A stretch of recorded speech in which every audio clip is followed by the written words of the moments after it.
Welcome to The Issue. I'm your host and moderator, Justin Chenette. This show is all about news, debate, and opinion. Each episode will feature a particular issue or issues that most matter to you. I will try to make sure both sides are represented fairly. Let's start the second season with the well-known phrase, the issue today is school consolidation.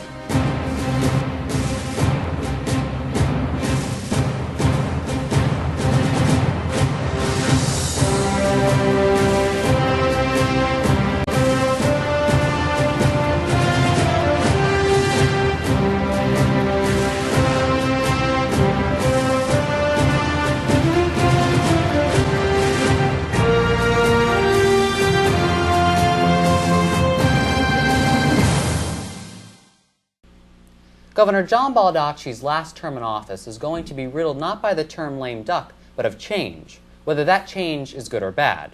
Baldacci presented a school reorganization plan.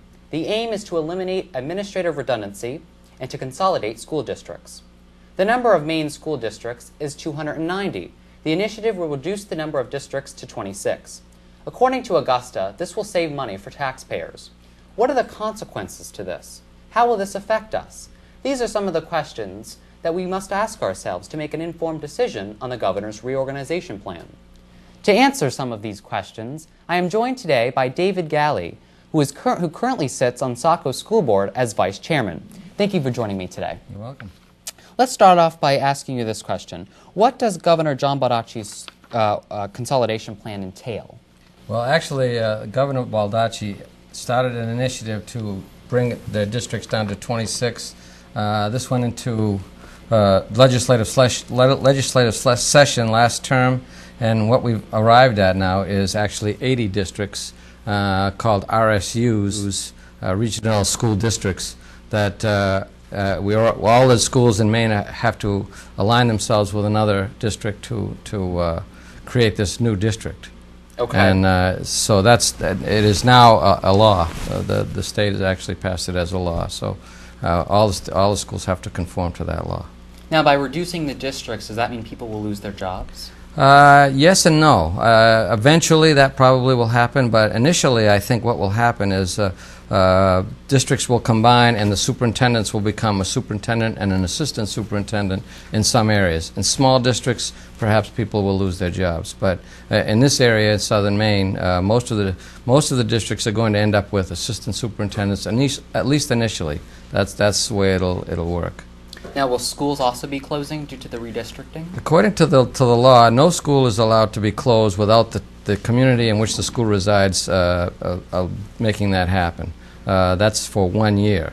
That's a big question in our district because a lot of the school districts that we're consolidating with actually are small school districts. Arundel has one school, Dayton has one school, and that's a concern for them that their school districts their schools are going to close. At this time, we have no plans to close any schools. Now, what's the timeline for these initiatives to take place? That's one of the problems. The timelines are just unrealistic. They wanted schools to reorganize, to form a new school district from August 31st, when we had to have our letter of intent put into the Commissioner of Education, until December 1st. And in that time, we were supposed to organize a new school district, establish a budget, and create all of these things. It's just an impossibility. I don't think hardly any school districts are going to make that timeline. And if you don't make that timeline, then you have until June. So it gives you a few more months, 6 more months, pretty much, of leeway to organize. Now, do you agree with the reorganization plan? Well, that's a two-sided question. If, in fact, the schools get together and create a better educational system that we can share things and professional development and things like that, then I think it'll be exciting. However, if I'm doing this just in order to save money, I think that's not going to happen. I don't think that the money savings is going to be there, at least not initially. It's going to take a long period of time for the money savings to actually take place, in my opinion. Okay. Now, the question that's on a lot of people's mind is what it's going to mean for Saco residents, the areas in this community. What is this reorganization plan going to mean for them? Actually, they'll see little change at all. The schools will remain as they are. The teachers in the schools will remain as they are. What will happen is, if in fact this comes to be, Old Orchard, Dayton, and Saco, and possibly Arundel will all merge into one district. The schools will all remain as they are, and one central office will then govern all of those schools. So administratively there may be some changes, but as a school itself, very little change, and if you weren't involved with schools, you probably wouldn't notice a change at all, the average citizen. Are there plans in place to help people that are being taken out of office, if you will, to create that administrative redundancy? Not that I'm aware of. There isn't any, I mean, like a job type of thing to relocate. Right. I'm not aware of anything like that at all. Okay. Okay, you also sit as co-chair of the Regional Planning Committee. What is it and what's being done in that? Well, what the plan was, the law said that these communities who decide to join forces need to form a regional planning committee. The regional planning committee was supposed to be made up of a municipal member, a school board member, and a citizen. And all of the communities that are involved, Dayton, Arundel, Orchard, and Saco, all have done that. We've met pretty much every other week for the last couple of months to discuss how this new district is going to look. And we have broken into work groups and started the process along, even though some of the players haven't really decided which party they're going to be playing with. Arundel, for instance, is not sure which district they're going to go with. So it's a difficult thing to try to do, but we're moving ahead slowly. So in this area, there's no schools on the list for closing? No, there aren't any schools that are going to. According to the law, there wasn't supposed to be any schools closing.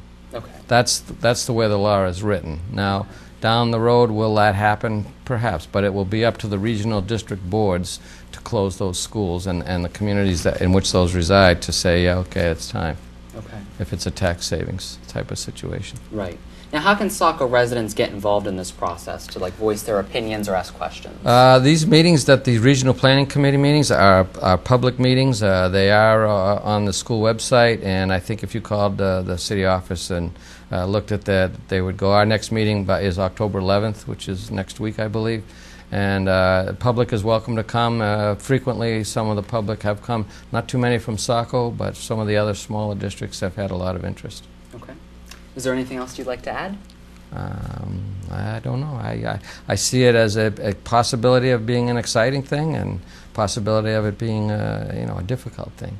But we're trying to make it the best we can.